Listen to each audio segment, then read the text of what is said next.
Hello everyone, कैसे हो। तो हम ब्रिक्स पढ़ रहे हैं। हमारा ये ब्रिक्स का चैप्टर चल रहा है और ब्रिक्स के चैप्टर में हमने कल देखा है कि जो हमारी ईंट है तो उसमें जो मोल्ड होता है, ठीक है। तो मोल्ड से संबंधित जितने भी सारे टॉपिक हैं, कल माने कि पिछले वीडियो में, तो मोल्ड से संबंधित जितने भी सारे टॉपिक हैं हमारे, वो हमने पिछले वीडियो में कवर किए हैं, ठीक है। तो और मोल्ड से संबंधित या मोल्ड में मोल्ड से ही रिलेटेड, ईंट की पथाई से ही रिलेटेड मोल्डिंग, तो उससे रिलेटेड जितने भी सारे चीज़ें थी वो सारे के सारे हमने पिछले वीडियो में डिस्कस कर लिए हैं, आपको पता ही होगा। और इसके बाद से जो भी मेन पॉइंट थे, जो याद करने वाले मेन पॉइंट थे, वो मैंने जो है आपको बता दिए हैं कि आपको ये चीज़ें जो है याद कर लेनी है। और इसके बाद से हमारा जो अगला जो है टॉपिक रहेगा, वो रहेगा ईंट को जो है ड्राई करना, और ड्राई करने के बाद ईंट को पकाना, है ना। तो हम जो है देख रहे थे कि पहले ईंट को प्रिपेयर करते हैं, तैयार करते हैं, ईंट मिट्टी को, ठीक है। ईंट की मिट्टी को पहले तैयार करते हैं, प्रिपरेशन ऑफ ब्रिक अर्थ। फिर इसके बाद से उसकी मोल्डिंग करते हैं। तो मोल्डिंग से संबंधित सारे टॉपिक को हमने कवर कर लिया है। और आज की वीडियो में, आज का वीडियो चाहे लंबा हो सकता है, 1.5 घंटे तक। तो आज की वीडियो में हमारा ये टॉपिक रहेगा कि ईंट को जो है ड्राई करना है और इसके बाद से ईंट को पकाना है। तो ईंट को जो है किस टेम्परेचर पे पकाते हैं, इससे संबंधित रिलेटेड अभी हम भट्ठे के बारे में नहीं डिस्कस करेंगे। ईंट को पकाने और ईंट को सुखाने के बारे में जो है हम डिस्कस करेंगे, ठीक है। तो जो पॉलिटेक्निक के स्टूडेंट अगर कोई देख रहे होंगे तो मैं चाहूँगा कि वो जो है सब्सक्राइब कर लेंगे, क्योंकि उनको बहुत कुछ मिलने वाला है। और डिप्लोमा में जानते हो क्या है, डिप्लोमा में केवल हम मुझे लगता है कि इंट्रोडक्शन है, केवल वो एक परिचय है और इसके बाद से कुछ नहीं है। तो मैंने भी डिप्लोमा ही किया है, ठीक है ना। तो आगे बढ़ते हैं और आज की हमारी हेडिंग रहेगी, चलो हेडिंग अभी लिखते हैं, एक बार मैं पेन चेंज कर लूँ। तो आज की वीडियो में मैं पिंक से लिखूंगा, ठीक, पिंक कलर से। तो आज का हमारा पहली हेडिंग रहेगी ड्राइंग करना। उसी के आगे हमने मोल्डिंग देख लिया था, और मोल्डिंग के बाद जो भी 1 2 इसको 3 नंबर कर लो, मतलब प्रिपरेशन ऑफ ब्रिक अर्थ को 1 नंबर और मोल्डिंग को 2 नंबर और इस ड्राइंग को जो है 3 नंबर कर लेना, ठीक है। और बाकी जो हेडिंग थी उसको सब हेडिंग में ABC या जो भी समझने लायक होगा, समझने के लिए आपको जो मतलब सही रहेगा वो कर लेना। DRYING, drawing. तो ड्राई का मतलब होता है क्या, सुखाना। तो ईंट को जो है हमें सुखाने की ज़रूरत क्यों है, ठीक बात है। तो देखो, ईंट को हमें सुखाने की ज़रूरत इसलिए है। अब देखो, कई लोग सोच रहे होंगे कि मेरा जो है वो वीडियो नहीं, मेरा चेहरा नहीं दिखता है। तो पिछले वाले वीडियो में मेरा चेहरा आपको दिख जाएगा, देखना होगा तो। पिछले के जो बहुत पिछले के वीडियो हैं, और क्योंकि मैं इसलिए वो वाला वीडियो जो है रिकॉर्ड नहीं कर पाता, क्योंकि सुविधा नहीं है, ठीक है। तो इस वजह से, तो देखो ड्राइंग का मतलब क्या होता है, ड्राइंग का मतलब होता है सुखाना। तो सुखाने का मतलब क्या होता है कि आप जब कोई भी चीज़ सुखाते हो तो उसमें क्या होता है, तो पहले वो गीला रहता है। गीला रहता है यानी कि उसमें जो है क्या रहता है, वाटर रहता है, ठीक है ना। अब जब हम उसे सुखाते हैं तो क्या होता है कि जो वाटर होता है वो वाला वाटर बाहर निकल जाता है, ठीक है। तो जब वाटर जो है बाहर निकल जाता है तो उसी को हम कहते हैं सुखाना, ठीक बात है। अच्छा, हमें ईंट को सुखाने की ज़रूरत क्यों है, क्यों ज़रूरत है, क्योंकि जब ईंट जब ईंट जो है गीली रहेगी, गीला रहेगा वो, अभी हमने जैसे ही मोल्डिंग करी है और मोल्डिंग के बाद जस्ट हम उसे अगर बर्निंग करेंगे, सुखाएंगे, तो क्या होगा कि एक तो पहले तो गीला है, तो गीला है तो उसमें वाटर ज़्यादा है, तो वाटर ज़्यादा है तो हमें सुखाने के लिए ईंधन ज़्यादा खर्च करना पड़ेगा, ठीक है ना। क्यों, क्योंकि वाटर ज़्यादा रहेगा तो ज़्यादा उसमें हीट लगेगी, तो हीट लगेगी तब ना जाके वो उसमें वो भाप बन के निकलेगा। तो पहला तो फ्यूल ज़्यादा हमें लगेगा। दूसरा चीज़ कि अगर उसमें नमी ज़्यादा रहेगी, वो गीला रहेगा, तो उसे सुखाने में हमें टाइम ज़्यादा लगेगा। तो एक तो टाइम लग रहा है पकाने में या उसे सुखाने में, और दूसरा हमें फ्यूल ज़्यादा खपत हो रही है। तो फ्यूल मेन चीज़ है कि फ्यूल ज़्यादा खपत हो रही है। टाइम ज़्यादा लग रहा है तो उससे कोई वो नहीं है, लेकिन फ्यूल ज़्यादा लग रहा है। तो अगर फ्यूल माने कि ईंधन। फ्यूल देखो, FULE, फ्यूल को कहते हैं ईंधन। हिंदी में ईंधन कहते हैं, इंग्लिश में फ्यूल कहते हैं। तो फ्यूल मतलब कि ईंधन। तो ईंधन ज़्यादा लग रहा है, और ये ईंधन में क्या इस्तेमाल करते हैं हम लोग? इस्तेमाल करते हैं जनरली इसको पकाने के लिए हम लोग कोयला इस्तेमाल करते हैं, ठीक है। और कोयला कौन सा? पत्थर वाला। और पत्थर वाला कोयला जो है अब केवल हमें सुखाना है और हम कोयला इस्तेमाल कर रहे हैं, और ये पैसा दे करके खरीद के लाएंगे, तो ये हमारे लिए जो है कॉस्टली पड़ जाएगा, ठीक है। तो ईंट जो है ज़्यादा कॉस्टली हो जाएगी, और भट्टे से हमें जो है ज़्यादा दाम पे मिलेगी, तो वो हमारे लिए महंगी हो जाएगी। तो हमारे लिए भी सही नहीं है, इन्वायरमेंट के लिए भी सूटेबल नहीं है, और जो भट्ठा वाला आदमी है उसको भी जो है कॉस्टली पड़ेगा। तो ये सारी चीज़ों को देखते हुए हम जो है क्या करते हैं। और एक और चीज़ है कि जब ईंट जो है गीली अवस्था में रहेगी, तो भट्टे में हम जो है उसे एक के ऊपर जो है ऐसे जो है भट्टे में हम लोग कैसे लगाते हैं। तो देखो, ये मैं प्लान इसका मैं बना रहा हूँ। तो भट्टे में ऐसे ईंटें रहती हैं, फिर उसके ऊपर ऐसे रहती हैं, फिर उसके ऊपर ऐसे रहती हैं, मतलब ये ओवरलैप समझ लेना। फिर इसके ऊपर ऐसे रहती हैं। तो अगर मैं साइड व्यू बनाऊँ तो साइड व्यू कैसे बनेगा?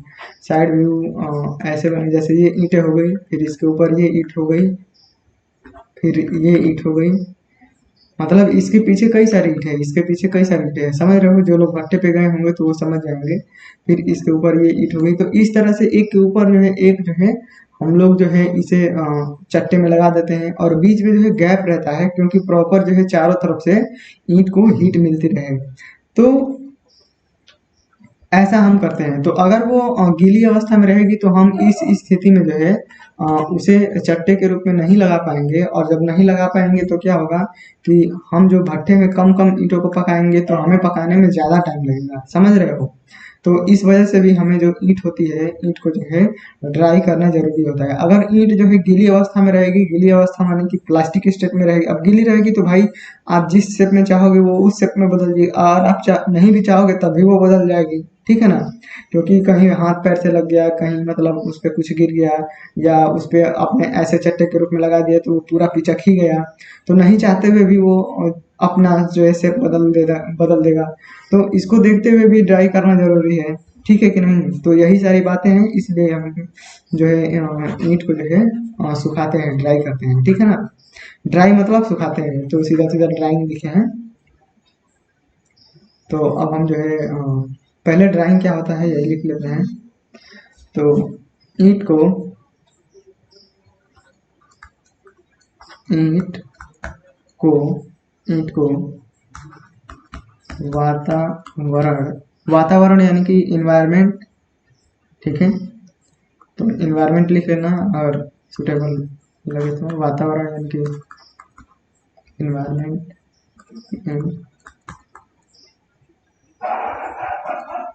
इन्वायरमेंट में सूखने की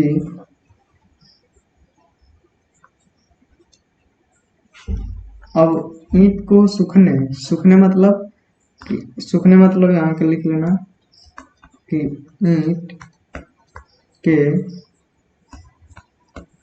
अंदर ईंट के अंदर नमी को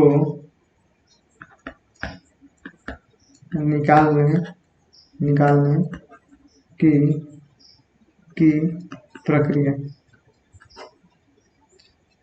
ईंट के अंदर नमी को निकालने की प्रक्रिया, सूखने की प्रक्रिया को DRYING ड्राइंग कहते हैं, ठीक है। और इसे क्या कहते हैं, ड्राइंग के अलावा ईंट के अंदर जब हम नमी को बाहर निकाल रहे हैं, तो नमी को बाहर निकाल रहे हैं तो ईंट हमारी सूख रही है। तो इस सूखने के अलावा भी हम एक अलग नाम देते हैं हैकिंग करना, ठीक है।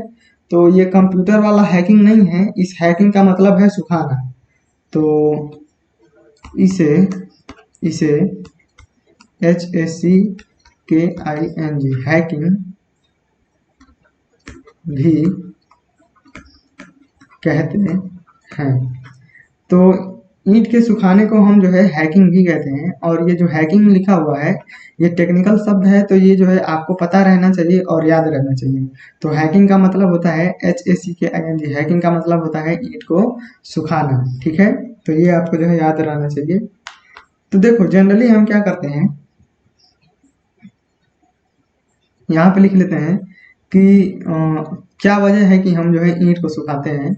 तो ईंट को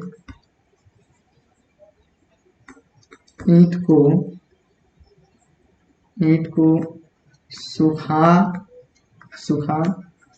लेने से BURNING बर्निंग यानी कि पकाने मतलब जैसे आम का फल नहीं है कि उसे हम केमिकल डाल के पकाएंगे, इसे आग में जलाएंगे, ठीक है। तो ईंट को सुखा लेने से बर्निंग यानी कि पकाने के समय, ईंट को सुखा लेने से ईंट के बर्निंग के समय फ्यूल FULE फ्यूल तथा टाइम दोनों की बचत होती है। तो अब ये जो पॉइंट है वो जो है एग्जाम के पॉइंट ऑफ व्यू से जो है इम्पोर्टेंट नहीं है, ये एग्जाम में नहीं पूछेगा कि आप जो है ईंट को ड्राई क्यों कर रहे हो, लेकिन यही एक लाइन लिख देने से अब आपको जो है ज़्यादा क्लियर हो जाएगा कि हम जो है ईंट को सुखा क्यों रहे हैं, ठीक है। तो कुछ चीज़ें ऐसी होती हैं जिनको लिखना मतलब ज़रूरी हो जाता है, क्योंकि वो एग्जाम में पूछी नहीं जाती हैं, लेकिन वो रहती हैं तो आपको जो है वो चीज़ें रिलेट करती हैं और याद करने में जो है आसानी होती है, तो जल्दी चीज़ें जो है याद हो जाती हैं। तो और एक बात और कि जब ईंट सूख जाती है तो वो जो है अपने प्लास्टिक स्टेट को जो है छोड़ देती है, जिसके कारण जो है उसका जो शेप होता है वो स्टेबल रहता है, ठीक है ना। तो ईंट जो है सूखने के बाद अपनी प्लास्टिसिटी PLASTICITY प्लास्टिसिटी को छोड़ देती है, जिसके कारण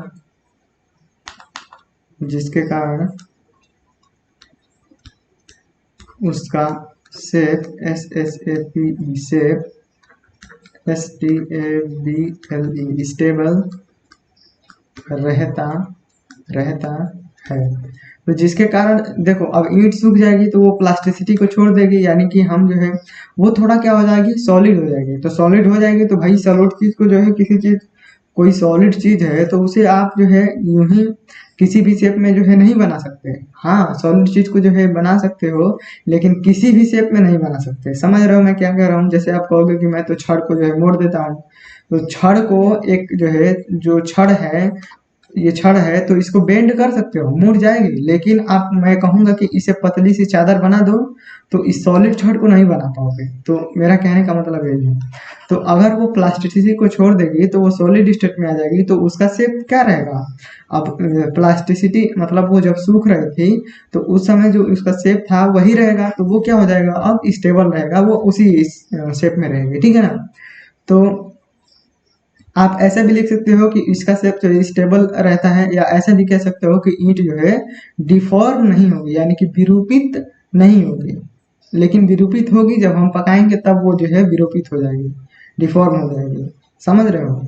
तो शेप जो है स्टेबल रहता है। अब ये इन दोनों जो है लाइनों का मतलब जो है, इन दोनों लाइन जो ये दोनों जो है लाइन जो है एग्जाम में नहीं पूछे जाएंगे, लेकिन ये लिखने से आपको जो है थोड़ा और रिलेट करेंगी और थोड़ी सी आसानी होगी, ठीक है। नहीं तो ये मैं नहीं लिख पाता।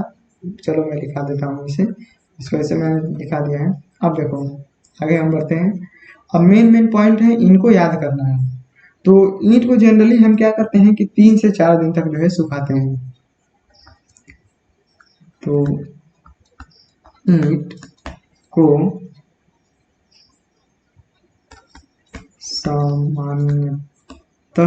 सामान्यतः का मतलब होता है इंग्लिश में जनरली 3 to 4 डेज तक सुखाते को कहते हैं ड्राइंग है। तो ईंट को जो है 3 से 4 दिन तक जो है सुखाते हैं। और ईंट को सामान्यतः 3 to 4% नमी तक सुखाते हैं, ठीक बात है। तो देखो हम जब ईंट को सुखाते हैं तो उसमें ना 3 से 4% जो है नमी जो है रह जाती है। 3 से 4% जो तक जो है नमी हम उसमें छोड़ देते हैं, या मतलब रह ही जाती है वो, मतलब इतने ज़्यादा उसमें वॉइड्स होते हैं, इन वॉइड्स में जो है फंसी ही रह जाती है, हम प्रॉपर उसे जो है ड्राई करके नहीं निकाल पाते हैं। तो ये कह सकते हो, या हम 3-4% तक जो है नमी तक सुखाते हैं, ये कह सकते हो। क्योंकि हमें इस पूरे नमी को निकालने से क्या फायदा, आगे हम इसे पूरा आग में जलाने ही वाले हैं। तो इस वजह से हमें तो बस इतना ही करना है कि उसका जो शेप है, जो ईंट का शेप है जो हमने दिया है, वो बिगड़े ना। हमें तो इसको बचा के रखना है। इस वजह से हम जो है 3 से 4% नमी तक जो है हम सुखा लेते हैं, और आगे हमें फिर आग में जलाना ही है, तो फिर हम ज़्यादा जो है एफर्ट नहीं डालते हैं, ठीक है ना। तो 3 से 4% तक जो है नमी तक जो है हम सुखाते हैं। अब देखो सूखने के बाद हम जो है इसे इन्वायरमेंट में, हमने बोला कि इसे सुखाते हैं, तो इन्वायरमेंट में ये सूखेगी तो क्या होगा कि ये धूप में रहती है, ठीक है। तो इसे हम सन ड्राई ब्रिक कहते हैं। और सुखाने के और भी कई तरीके होते हैं, तो जनरली जो है सन ड्राई ब्रिक की हम जो है बात कर रहे हैं, ठीक है ना। और सुखाने के स्टीम के द्वारा हम सुखाते हैं, तो उसमें भी कई तरीके होते हैं। तो वो सब हम जो है डिस्कस करने वाले हैं नहीं, क्योंकि वो ज़्यादा जो है इम्पोर्टेंट है नहीं, ठीक है। तो जब ईंट सूख जाती है तो यहाँ पे लिखते हैं ईंट को सूखने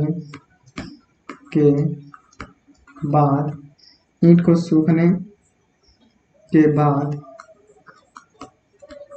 प्राप्त ईंट को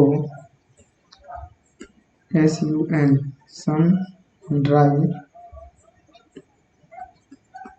ईंट GREEN ग्रीन, और ब्रिक यहीं पे लिख देता हूँ, ग्रीन ब्रिक कहते हैं। तो जब हम ईंट को सुखा लेते हैं ना एनवायरनमेंट में, जब देखो क्या करते हैं कि वो जो पिछला वाला जो है हम पढ़ रहे थे जब मोल्डिंग, तो मोल्डिंग में आपने देखा था कि एक आदमी था और वो खेतों में जो है ईंट को पाथ रहा था, यानी कि मोल्डिंग कर रहा था। अब ईंटों को पाथ करके वहीं पे छोड़ देगा, तो वो क्या है, इन्वायरमेंट है, वातावरण है, छोड़ दिया वहीं पे। तो अब उसमें धूप आएगी, तो धूप के कारण जो है ईंट सूख जाएगी। तो अब सन के कारण ना सूख रही है, अब देखो सन के कारण ही सूखेगी, ठीक बात है। चाहे कुछ भी हो, सन के कारण ही सूखेगी। अगर हम उसे आर्टिफिशियल तरीके से जो है पकाएंगे नहीं, तो अगर वो वातावरण में सूख रही है तो सूरज की गर्मी के कारण ही सूखेगी। तो उसे हम सन ड्राई सन ड्राई ईंट कहेंगे, सन ड्राई ब्रिक कहेंगे। और नहीं तो उसी को हम एक अलग नाम देते हैं, ग्रीन ब्रिक। अभी क्या है, वो हरी हरी है। जैसे खेतों में आप फसल लगाते हो, तो जब वो खेतों में बीज डाल देते हो तो वो थोड़ा बहुत बड़ा हो जाता है, अभी उसमें फल नहीं लगे रहते हैं, चाहे फल लग जाते हैं अभी हरा हरा रहता है, तो वो हमारा अभी ग्रीन पौधा रहता है, समझ रहे हो।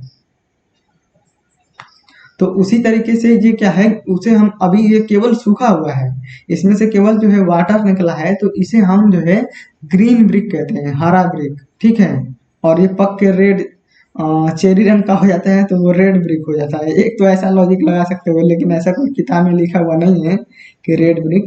तो ये ग्रीन ब्रिक है, मतलब कि हवा में सूखी है, और जब हम आग में पका देंगे तो वो रेड ब्रिक हो जाएगी, समझ रहे हो।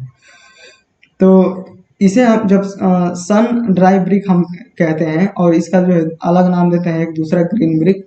तो ये याद रखना है आपको, ग्रीन ब्रिक, ठीक है। अब देखो मैं आपको सभी चीज़ें बता देता हूँ कि मैंने ये चीज़ आपको नहीं बताई है, ये चीज़ें नहीं बताई है, तो वो चीज़ें जो है मैंने खुद भी नहीं पढ़ी है, ठीक है ना। और वो फालतू की चीज़ें हैं, मैंने जो है प्रीवियस ईयर के सारे क्वेश्चन लगा रखे हैं और मुझे पता है कि क्या क्या जो है पूछा गया है, तो वही चीज़ें मैं आपको बताता हूँ, ठीक है। तो आप जो है ऐसा मत सोचना कि जो है मैं कुछ छोड़ रहा हूँ। आप ये बिल्डिंग मटेरियल का नोट्स जो है अगर तैयार कर लोगे, याद कर लोगे, तो आपको बिल्डिंग मटेरियल में कोई जो है ऐसा क्वेश्चन नहीं होगा कि नहीं आएगा। और जो क्वेश्चन आएंगे वो बहुत कम लोगों को जो है आप आएंगे, मतलब जो क्वेश्चन अगर पूछे गए हैं तो वो बहुत कम लोगों को बनेंगे, अगर आपको नहीं बन रहे हैं तो, ठीक है। तो ईंट के सूखने के बाद जो ईंट प्राप्त होती है उसे ग्रीन ब्रिक कहते हैं, ठीक बात है।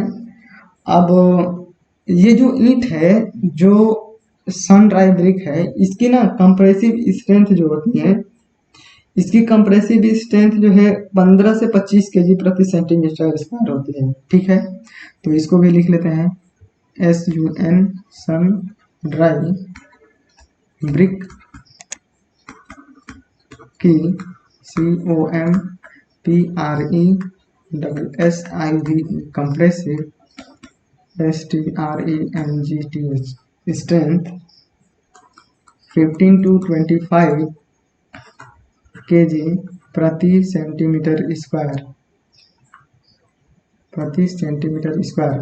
अगर आप इसे न्यूटन में चेंज करोगे तो ये 15 है ना, तो देखो कोई भी चीज केजी प्रति सेंटीमीटर स्क्वायर पे रहेगी तो उसको 1 पॉइंट कर देना और यहाँ पे 2 पॉइंट कर देना, तो मतलब 1.5 और 2.5 न्यूटन प्रति mm स्क्वायर होगा, ठीक है।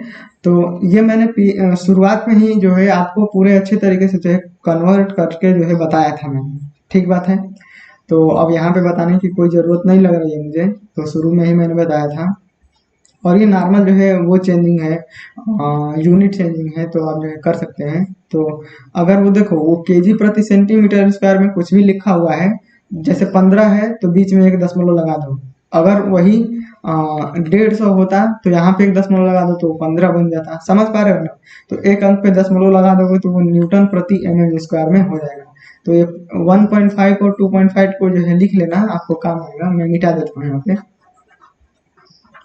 नहीं तो अगर आपको कन्वर्जन पता है तो याद ही रहेगा, ठीक है। तो सन ड्राई ब्रिक की जो स्ट्रेंथ होती है वो 1.5 टू 2 सॉरी ये पॉइंट मैंने लगा दिया, 15 है, 15 टू 25 केजी प्रति सेंटीमीटर स्क्वायर होती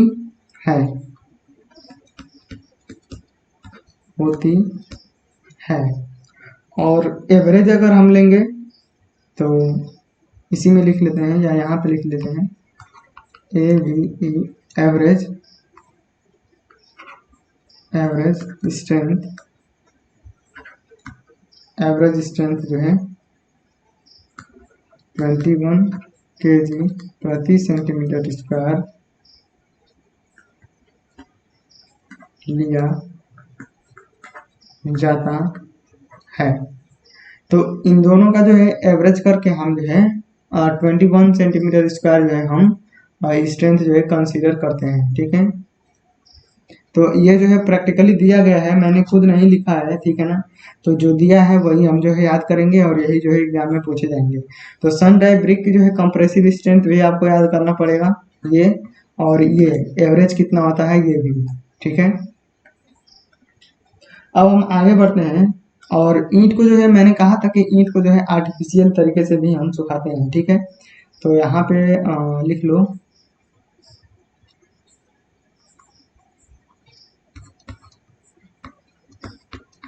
ईंट को ARTIFICAL, आर्टिफिशियल का मतलब होता है कृत्रिम, आर्टिफिशियल मेथड, METHOD मेथड द्वारा भी सुखाते हैं, ठीक बात है।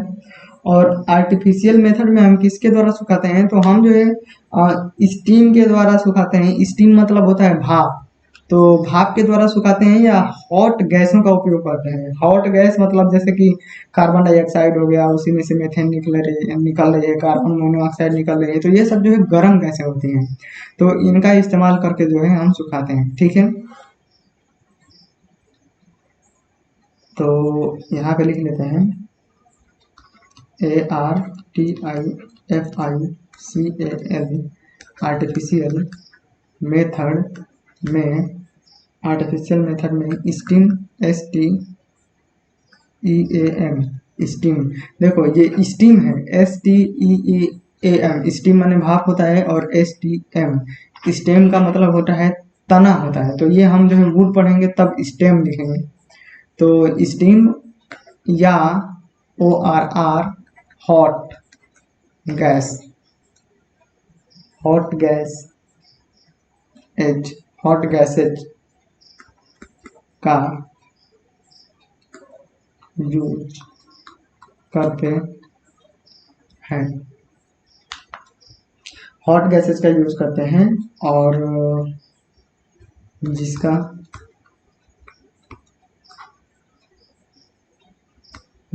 Temperature TEMPERATURE।